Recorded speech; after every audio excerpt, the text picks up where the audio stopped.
লালমনিরহাটের হাতীবান্ধায় বিয়ের প্রলোভন দেখিয়ে স্কুল ছাত্রীকে বাড়িতে নিয়ে যাওয়ার পর গা ঢাকা দিয়েছে প্রেমিক ও তার অভিভাবকরা।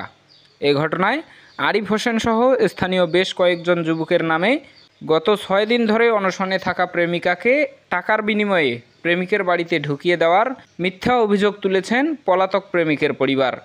এটা সম্পূর্ণটাই তারা পারিবারিক এবং আমার উপর একটা আক্রমণমূলক প্রোপাগান্ডা ছড়াচ্ছে আমার উপর। যে বাড়িটাতে এই ঘটনাটা ঘটছে সেটা আমার চাচার বাড়ি এবং যে ছেলেটা মেয়ে নিয়ে আসছে সেটা আমার ভাস্তি। আমি এই মেয়ে নাকি আসছে 4টার পর, আর আমি শুনতে পারি সন্ধ্যার পরে। তাহলে আমি তাকে কীভাবে নিয়ে আসলাম? আপনার মেয়ের কাছে শুনেন যে আমি মেয়েটাকে নিয়ে আসছি না মেয়েটাকে ছেলে নিয়ে আসছি।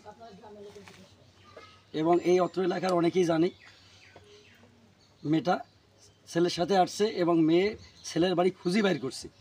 ছেলে নাকি মেয়েকে বলছে যে তুই যদি আমার নাম বলে আমার বাড়ি খুঁজি বাইর করতে পারো তাহলে তুমি আমার বাড়িতে গিয়ে ঢোকো, আমি পরে আসবো।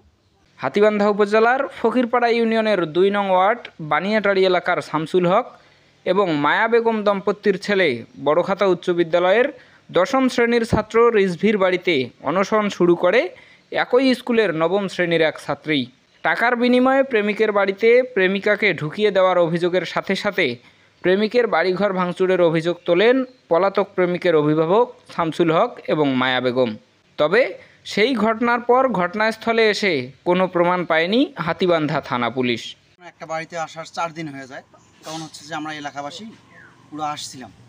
এসে যখন হচ্ছে যে এখানে আসছি, ছেলের মা আমাদেরকে হচ্ছে যে দোষারোপ করছিল যে আমরা নাকি টাকা নিয়ে মেয়েদেরকে ডুবাই দিছি। হ্যাঁ, পরে হচ্ছে যে অনেক একটা বিশৃঙ্খলা সৃষ্টি হয়। পরে হচ্ছে যে প্রশাসন আসছিল রাত্রে।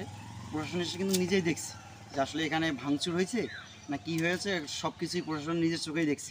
দেখার পর হচ্ছে যে প্রশাসন আমাদেরকে চলে যাওয়ার বাধ্যতা করছে। পরে হচ্ছে আমরা সবাই চলে গেছি। আর বাড়ি ভাঙচুর বিষয়টা এটা তো প্রশাসন নিজেই দাঁড়াই থেকে দেখছি। যদি বাড়ি ভাঙচুর হইতো তাহলে প্রশাসন নিজের থেকে বলতো যে বাড়ি ভাঙচুর কেন করা হলো। হচ্ছে যে যা কিছু আমাদের নামে বলছে সম্পূর্ণই মিথ্যা, বানোয়াট। প্রেমের টানে প্রেমিকের বাড়িতে এসে 6 দিন ধরে অবস্থান করলেও পালিয়ে বেড়াচ্ছে প্রেমিক রিজভি ও তার অভিভাবকরা। রেজবি আমাকে আসতে বলছে স্কুল ছুটির পর, ওর পরীক্ষা শেষ, আমার স্কুল ছুটি দিয়েছে। এক গাড়িতেই আমরা আসছি, ওর ফ্রেন্ড আসছিল, ও ছিল। পরে হচ্ছে আমাকে নামায় দিছে, দিয়ে তারপর হচ্ছে কিছুদিনকে নামা দেওয়ার পর আমি আর টানাটানি করছি, কিন্তু বলে যে এখন তুই নিজে যা বাড়ি খুঁজে। পরে চলে গেছি। এখন তো আবার পরে আমি আসি বাড়ি একাই খুঁজে আসছি। ওর সাথে আমি প্রেম করি, ও আমাকে বিয়ে করতে চাইছে তাই আসছি। স্থানীয়রা বলছেন দুপক্ষের উপস্থিতিতে এই ঘটনার সঠিক সমাধান করা হোক। এলাকাবাসী হিসেবে তো এটার একটা সুর আছে, হ্যাঁ, যে এখানে একটা এরকম ঘটনা চলছে। তো যাই হোক, আমরা এলাকাবাসী হিসেবে যেটা চাচ্ছি যে এটার একটা সুষ্ঠু সমাধান চাই। এটা সম্পূর্ণটাই পারিবারিক দ্বন্দ্বের জের এবং এটা আমাকে তারা ফাঁসানোর জন্য একটা পরিকল্পনা করছে। তাদের সাথে আমার কোনো আমি ব্যক্তিগতভাবে তাদের সাথে কোনো সংঘাতে জড়াইতে চাই নাই, কারণ তাদের সাথে অন্য কারো শত্রুমি থাকতে পারে। আমি তাদের জন্য অনেক কিছুই করি, কিন্তু তারা আমাকে শত্রু ভাবে। ফরহাদ হোসেন, নেতৃত্বের কণ্ঠস্বর, লালমনিরহাট।